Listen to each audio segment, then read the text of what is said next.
ಆರೋಪಿಗಳನ್ನ track ಮಾಡ್ತಾ ಇರುವಂತಹ 7 ಜನರ ತಂಡ. ಟಿವಿ9ಗೆ ಪೊಲೀಸ್ ಆಯುಕ್ತ ಸೀಮಂತ್ ಕುಮಾರ್ ಸಿಂಗ್ ಮಾಹಿತಿಯನ್ನು ಕೊಟ್ಟಿದ್ದಾರೆ. ಆರೋಪಿಗಳನ್ನ ಬಂಧಿಸಲು ಈಗಾಗಲೇ 7 ಜನರ ತಂಡ ಸಜ್ಜಾಗಿದೆ. ಸದ್ಯ ಆರೋಪಿಗಳ ಚಲನವಲನಗಳ ಮೇಲೆ ನಿಗಾವನ್ನ ಇಟ್ಟಿದೆ ಖಾಕಿ ತಂಡ. ಆರೋಪಿಗಳನ್ನ ಟ್ರ್ಯಾಕ್ ಮಾಡಲಾಗ್ತಾ ಇದೆ. ಈ 7 ಜನ ಆರೋಪಿಗಳು ಎಲ್ಲಿ ಉಳಿದುಕೊಂಡಿದ್ದಾರೆ, ಎಷ್ಟು ಗಂಟೆಗೆ ಅವರು ಶರಣಾಗಬಹುದು, ಶರಣಾಗೋದಕ್ಕೆ ಏನಾದರೂ ಸೂಚನೆ ಕೊಡ್ತಾರಾ ಅಥವಾ ತಾವೇ ಬಂದೇನಾದರೂ ಶರಣಾಗ್ತಾರಾ ಅಥವಾ ಅರೆಸ್ಟ್ ಮಾಡಬೇಕಾಗುತ್ತಾ, ಈ ಬಗ್ಗೆ ಮಾಹಿತಿಗಳು ಲಭ್ಯವಾಗಬೇಕಾಗಿದೆ. 7 ಜನರ ತಂಡ ಈಗಾಗಲೇ ಇದಕ್ಕೆ ನಿಯೋಜನೆಗೊಂಡಿದೆ. ಎಲ್ಲೆಲ್ಲಿದ್ದಾರೆ ಅವರು, ಯಾವ್ಯಾವ ಊರುಗಳಲ್ಲಿ ಉಳ್ಕೊಂಡಿದ್ದಾರೆ ಅಥವಾ ತಲೆಮರೆಸ್ಕೊಂಡು ಏನಾದರೂ ಎಸ್ಕೇಪ್ ಆಗ್ತಾರಾ, ಇನ್ ಕೇಸ್ ಎಸ್ಕೇಪ್ ಆಗೋದೇ ಆದರೆ ಅವರನ್ನ ಟ್ರ್ಯಾಕ್ ಮಾಡೋದು ಹೇಗೆ, ಇದೆಲ್ಲದರ ಬಗ್ಗೆ ಕೂಡ ಪೊಲೀಸರು ಈಗಾಗಲೇ ಮಾಹಿತಿನ ಕಲೆ ಹಾಕ್ತಾ ಇರುವಂಥದ್ದು. 7 ಜನರ ತಂಡ ಈಗಾಗಲೇ ಸಿದ್ಧವಾಗಿದೆ. ಯಾಕೆಂದ್ರೆ ಕೋರ್ಟ್ ಸೂಚನೆ ಕೊಟ್ಟಿರುವಂತಹ ಬೆನ್ನಲ್ಲೇ ತಕ್ಷಣವೇ ಈಗ ಅವರನ್ನ ಅರೆಸ್ಟ್ ಮಾಡಬೇಕು ಅಥವಾ ಬಂಧನಕ್ಕೆ ಒಳಪಡಿಸಬೇಕು ಅಂತ ಹೇಳಿರೋದ್ರಿಂದಾಗಿ ಅವ್ರಿಗೇನಾದ್ರೂ ಕಾಲಾವಕಾಶಗಳನ್ನ ಕೊಡ್ತಾರಾ ಸಂಜೆವರೆಗೆ, ಅಥವಾ ಅವರನ್ನ ಕಾಂಟ್ಯಾಕ್ಟ್ ಮಾಡಿ ತಕ್ಷಣವೇ ತಾವೇ ಬಂದು ಶರಣಾಗಿ ಅಂತ ಏನೋ ಹೇಳ್ತಾರಾ, ಅಥವಾ ಬೇರೆ ಬೇರೆ ಊರುಗಳಲ್ಲಿರೋದ್ರಿಂದಾಗಿ ಆರೋಪಿಗಳು ಅಲ್ಲಿರುವಂತಹ ಸ್ಥಳೀಯ ಪೊಲೀಸರನ್ನೇನಾದ್ರೂ ಕಾಂಟ್ಯಾಕ್ಟ್ ಮಾಡಿ ಅವರ ಮೂಲಕವಾಗಿ ಅವರನ್ನ ಸಂಪರ್ಕಿಸಿ ಅವರನ್ನ ಕರೆದುಕೊಂಡು ಬರುವಂತಹ ಕೆಲಸ ಕಾರ್ಯಗಳೇನಾದ್ರೂ ಆಗುತ್ತಾ, ಅಥವಾ 7 ಜನ ಆರೋಪಿಗಳನ್ನ ಈಗ ಬೆಂಗಳೂರಿನ ಜೈಲಿಗೆ ಏನಾದ್ರೂ ಶಿಫ್ಟ್ ಮಾಡುತ್ತಾ ಅಥವಾ ಡಿವೈಡ್ ಮಾಡಿ ಏನಾದ್ರೂ ಬಳ್ಳಾರಿಗೆ ಏನಾದ್ರೂ ಕಳಿಸ್ತಾರಾ, ಇದೆಲ್ಲದರ ಬಗ್ಗೆ ಇನ್ನಷ್ಟೇ ಮಾಹಿತಿಗಳು ಲಭ್ಯವಾಗಬೇಕಾಗಿದೆ. ತಕ್ಷಣಕ್ಕೆ ಸಿಗ್ತಾ ಇರುವಂತಹ ಮಾಹಿತಿ ಪ್ರಕಾರ ಈಗಾಗಲೇ ಪವಿತ್ರ ಗೌಡ ನಿವಾಸದ ಬಳಿ ಪೊಲೀಸರು ಈಗಾಗಲೇ ತೆರಳಿದ್ದಾರೆ. ಹೆಚ್ಚಿನ ಪೊಲೀಸರ ನಿಯೋಜನೆ ಕೂಡ ಈಗಾಗಲೇ ಆಗಿದೆ. ಪವಿತ್ರ ಗೌಡರಿಗೆ ಈಗಾಗಲೇ ತಿಳಿಸಿದ್ದಾರೆ, ತಾವೇ ಶರಣಾಗುವಂತೆ ಸೂಚನೆ ಕೂಡ ಕೊಡಲಾಗಿದೆ ಅವರಿಗೆ. ಹಾಗಾಗಿ ಅವರು ಕೂಡ ಬಟ್ಟೆಗಳನ್ನ ಪ್ಯಾಕ್ ಮಾಡ್ಕೊಳ್ಬೇಕಾಗಿ ಬೇಕಾಗುವಂತಹ ಪರಿಸ್ಥಿತಿ ಈಗ ನಿರ್ಮಾಣ ಆಗಿದೆ. ಜೊತೆಗೆ ಅವರು ಒಂದಷ್ಟು ಕಾಲಾವಕಾಶವನ್ನ ಕೂಡ ಕೇಳಿದ್ರು. ಯಾಕಂದ್ರೆ ರೆಡ್ ಕಾರ್ಪೆಟ್ ವಿಚಾರವಾಗಿ ಅದನ್ನ ಯಾರಿಗಾದ್ರೂ ವಹಿಸಿ ಅಲ್ಲಿ ಹೋಗಿ ಮಾತನಾಡಿ ಬರ್ತೀನಿ ಅಂತ ಅದಕ್ಕೆ ಪೊಲೀಸರು ಅವಕಾಶವನ್ನು ಮಾಡಿಕೊಟ್ಟಿಲ್ಲ.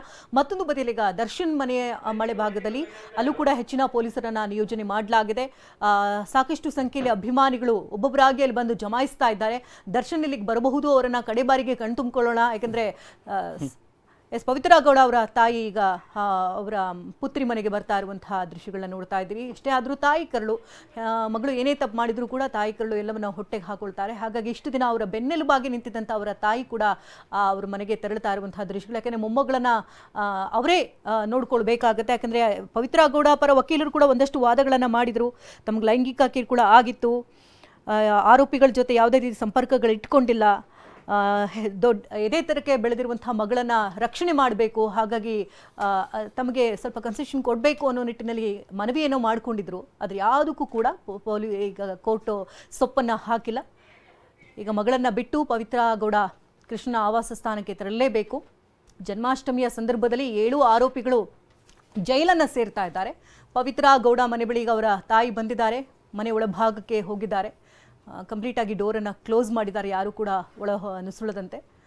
ಮಗಳೊಟ್ಟಿಗೆ ಮಾತನಾಡಿ, ಯಾಕೆಂದರೆ ಮುಂದಿನ ದಿನಮಾನಗಳಲ್ಲಿ ಮೊಮ್ಮಗಳನ್ನು ನೋಡ್ಕೊಳ್ಬೇಕಾದಂತಹ ಜವಾಬ್ದಾರಿ ಅವ್ರ ಮೇಲಿರುತ್ತೆ. ಹಾಗಾಗಿ ಪವಿತ್ರ ಗೌಡ ಈಗ ಮೌನಕ್ಕೆ ಜಾರಿದ್ದಾರೆ ಅನ್ನೋದ್ರ ಬಗ್ಗೆ ಮಾಹಿತಿಗಳು ಕೂಡ ಸಿಗ್ತಾ ಇದೆ. ಮನೆಯ ಹೊರಭಾಗದಲ್ಲಿ ಬಂದಿಲ್ಲ, ಅವರು ಒಳಭಾಗದಲ್ಲೇ ಇದ್ದಾರೆ.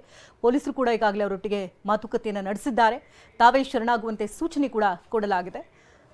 ಇನ್ನು ದರ್ಶನ್ ಮಲೆ ಮಹದೇಶ್ವರ ದೇವಸ್ಥಾನಕ್ಕೆ ತೆರಳಿ ಅಲ್ಲಿ ದರ್ಶನವನ್ನು ಪಡ್ಕೊಂಡು ನಂತರದಲ್ಲಿ ತಾವೇ ಹಾಜರಾಗ್ತೇನೆ ಅಂತ ಹೇಳಿದ್ದಾರೆ. ಹಾಗಾಗಿ ಅವರು ಬೆಂಗಳೂರಿನ ಮನೆಗೆ ಬರ್ತಾರಾ ಇಲ್ವಾ ಅನ್ನೋದ್ರ ಬಗ್ಗೆ ಇನ್ನೂ ಕೂಡ ಮಾಹಿತಿಗಳು ಸ್ಪಷ್ಟವಾಗಿಲ್ಲ.